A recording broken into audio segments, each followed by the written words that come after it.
why would you at home nod your head and smile, and then, I know that's what therapy is, then go find a complete stranger, in some cases these are people that I know very well, and then tell them all the things that are frustrating you about your relationship that you haven't told the person who's frustrating you in the relationship. That's why this is just... Well, that's what we're going to get into today. Okay. All right, let's do it. We're going to dive deep into today. So Where are we going to start? We're going to start with Mom's going to share some common masks that people wear when they are pretending. There's three really popular ones. There's three common ones. There's the Peacekeeper, avoid conflict at all costs. And then you have the performer. So you only show the best version of yourself. And then there's the rescuer, an over-functioning to avoid being rejected at all. So those are some of the main three. Okay, let's go back. I don't understand how peacekeeping is pretending. We're going to get into it, Daddy. Oh, you're going to... We're going to go... Why don't I ever have the notes? Daddy! You do have the notes. You just don't read the notes. Week. He just is not. Oh, okay. Do you need your own iPad or something? I don't know. You got your phone in front of you. I don't know. So let's go with Peacekeeper. Yeah, let's start there because I'm curious to understand more of what these are as well. Avoid conflict at all costs. And let me just say this. A lot of times people will avoid conflict at all costs because maybe they grew up in that environment where they really did have to do that, so maybe someone wouldn't be disturbed. Yeah. However, they'll just say, "I'm fine. Everything is good." But and yet, I'm definitely not that one. That's not me. Yeah. But then they they're smiling on the outside, but they're building up resentment on the inside. They're letting it fester. Yes. Oh, the worst. And that is not good. And then they blow up. Are you about to go to the next one? No, we'll stay on this one a little bit. I'm just trying to show you what that looks like. So I'm trying to dig a little bit deeper. So I would classify as a peacekeeper. I would say I am. Yes, I am. But I'm not sure. I'd have to think about it. I'm not sure I've thought about you as a pretender. So you're associating a peacekeeper. Who doesn't like the peace? I like the peace. I think the point of the detriment of pretending, what my mom is trying to say is she's sitting right there. What she's trying to say, the reason, so somebody wanting to keep the peace is not inherently a bad thing. Right. But when you do it at a detriment to your own feelings, to your own relationship, then it becomes a bad thing. And that's why it's pretending. Because you're only keeping the peace. You're not actually feeling peace, but you're trying to keep the peace because you don't want to deal with conflict. That's when it's pretending. And you don't want to, you fear rejection. You fear rejection, that's why you keep the peace? Yeah, that's why you are trying to keep the peace. That's you don't want to be abandoned or somebody to see you a certain kind of way.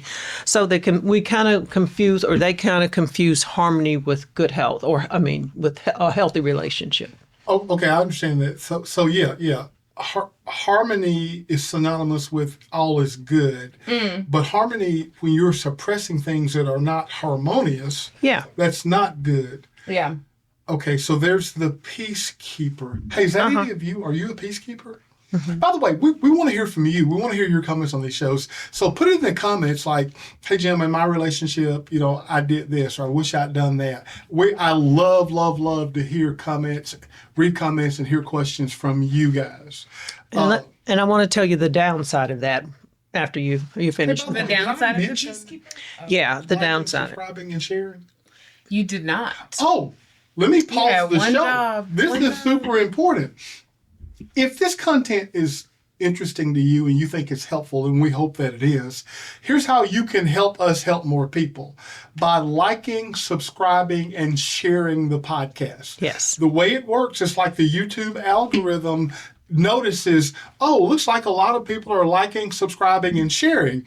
So you know what we're going to do? We're going to share this program with more people.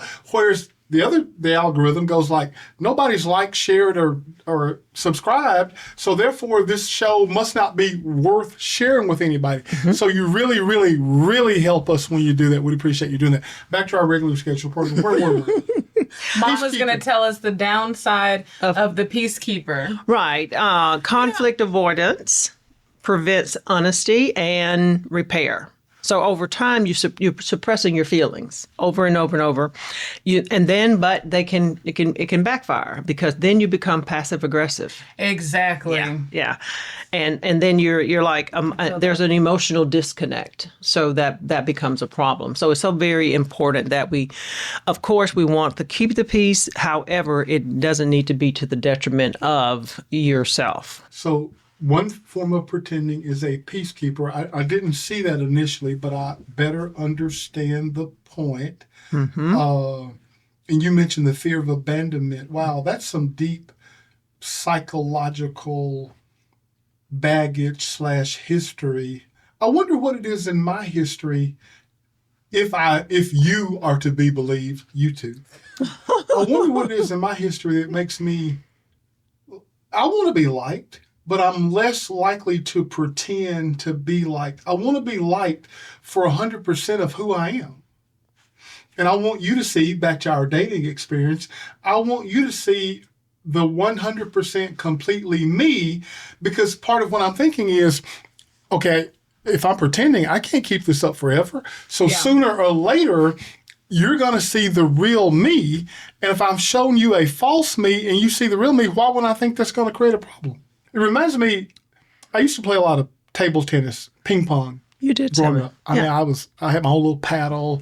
So here's what this reminds me of. Yeah, we used to have the ping pong table, but you guys never used it. We did in the garage. You guys never used it, so wow, you didn't follow in my footsteps. And you didn't tell us this story. Maybe if I'd known, I would have tried to keep the legacy alive. Wow. Well, here's the story. Now we got to get a ping pong One table. thing I learned about ping pong or throwing a tennis ball against a wall is this.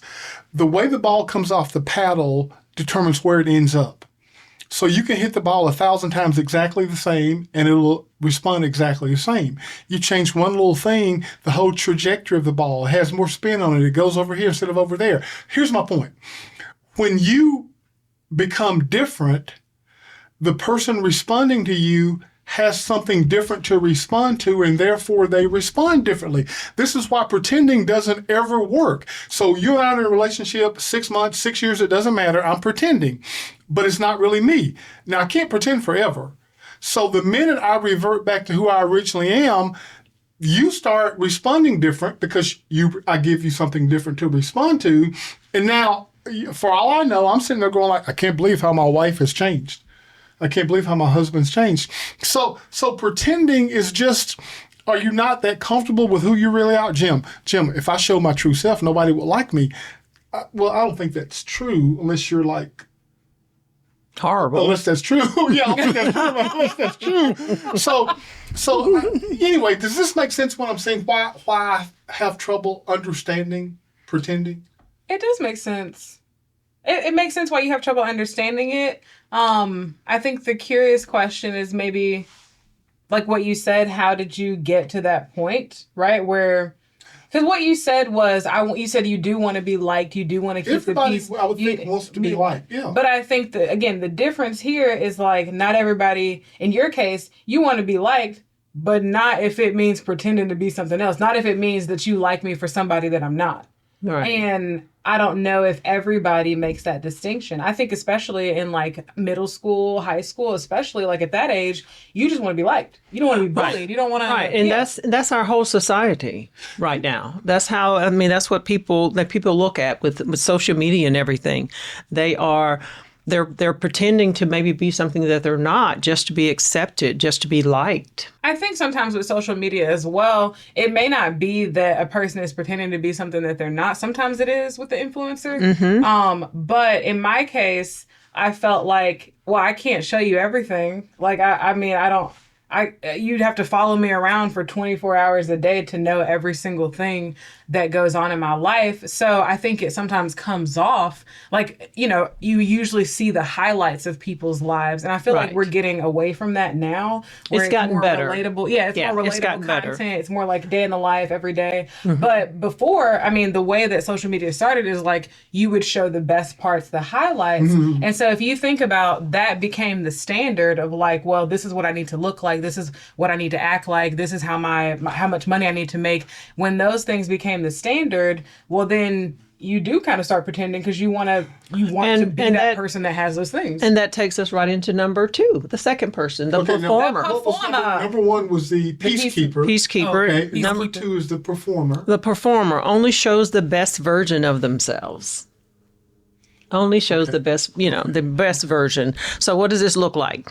The performer puts on a mask, and they're perfect, that perfection part,